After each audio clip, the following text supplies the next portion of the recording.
Solving quadratic equations can be done a few different ways. By factoring, if I'm able to factor the polynomial set equal to 0, or if there's no bx part, then we could do the square root property, or we could do completing the square.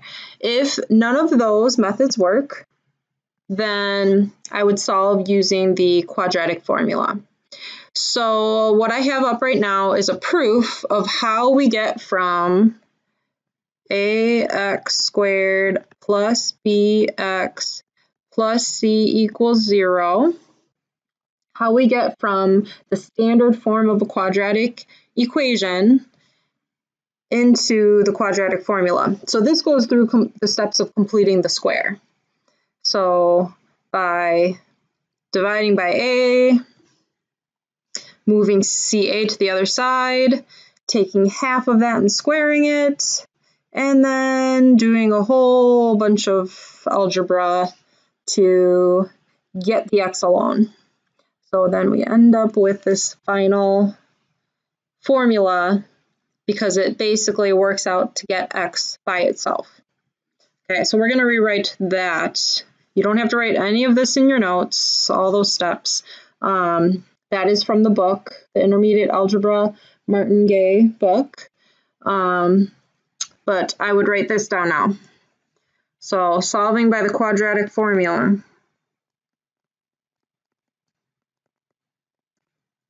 Whenever we have a formula in the form ax squared plus bx plus c equals 0, so if that is true, then x would always equal negative b plus or minus the square root of b squared minus 4ac all over 2a. If you Google quadratic formula songs, you can probably find some catchy ways to remember it. I've heard I don't even know where to start with all the different songs I've heard this being sung to help you memorize it. But if you're going on in math, it is a good one to get memorized. But otherwise, write it down, keep it handy as a reference. So the first example we'll do is we will solve 2x squared minus 6x equals 3. So my first step, just like if I were to solve by factoring, I need to set the equation equal to 0. So I'm going to subtract 3 on both sides.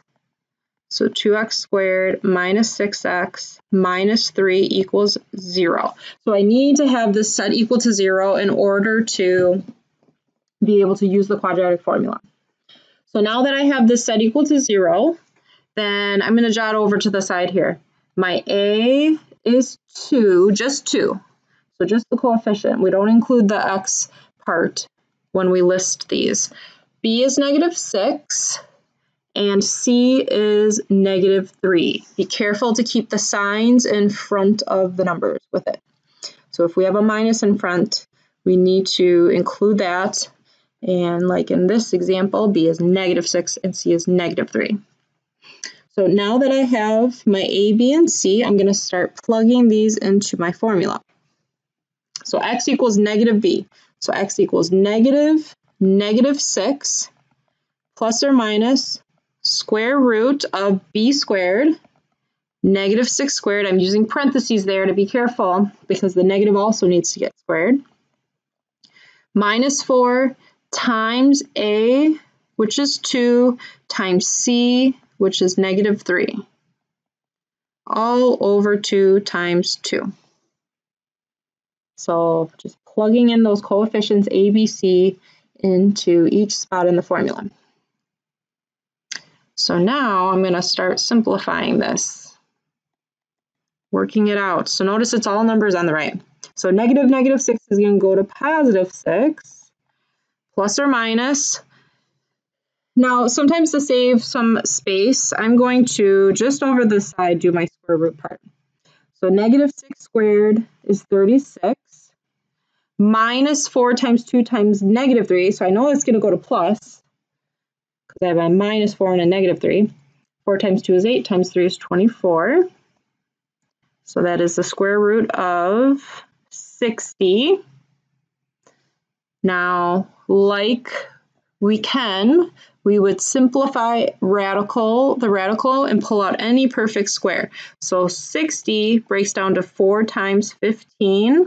Square root of 4 is 2. So this is 2 square root 15.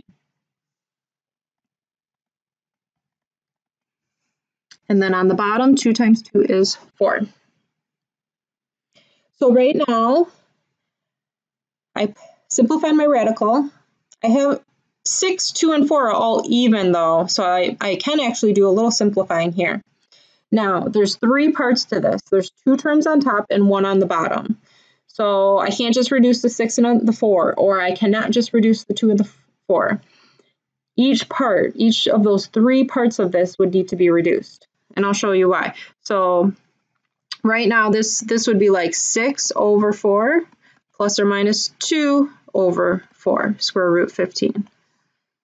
So if I reduce by 2, 6 and 4 by 2, I'd have 3 halves. 2 and 4, I'd have 1 half. Or really just, I don't need the 1 in front of the square root 15. So that is broken down, showing I have a 3 halves plus or minus and then square root 15 over 2. Now normally we see this as 3 plus or minus square root 15 all over 2. So I can show it broken down or as one big fraction. These would have the same value. There's nothing I can do right now to simplify otherwise. So that is my most simplified exact answer. So exact, leaving everything exact if I can. Now I want to point out that this plus or minus, we've just been bringing that down. What that really means though, is this is 3 plus square root 15 over 2 and 3 minus square root 15 over 2. If I were to plug those into the original equation, they both should work out. Okay, now let's look at what the approximate answer is too, just in case I wanted to use this in an application.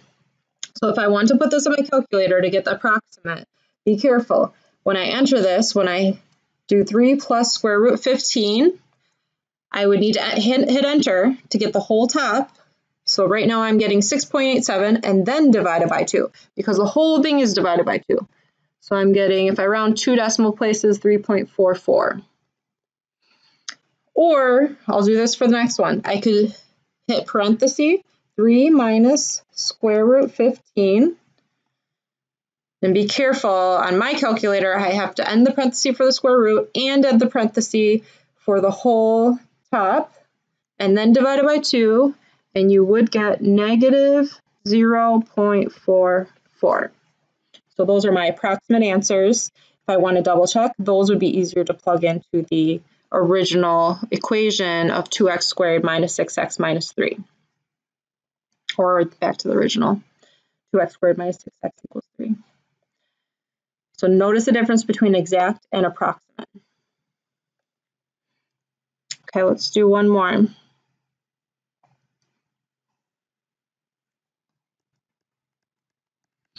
So this one we will do is 1/5 x squared minus 3/5 x plus 1 equals 0. So this one is already solved for 0, that's done. I have some fractions here though. I definitely don't want to have to deal with fractions in that big formula. So what can I do to get rid of all the fractions?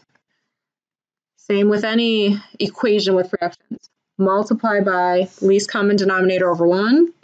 1, 2, 3, 4 times. I have 4 terms in this whole equation. So 5 over 1 times 1 over 5. The 5's will cancel. I'll just have x squared.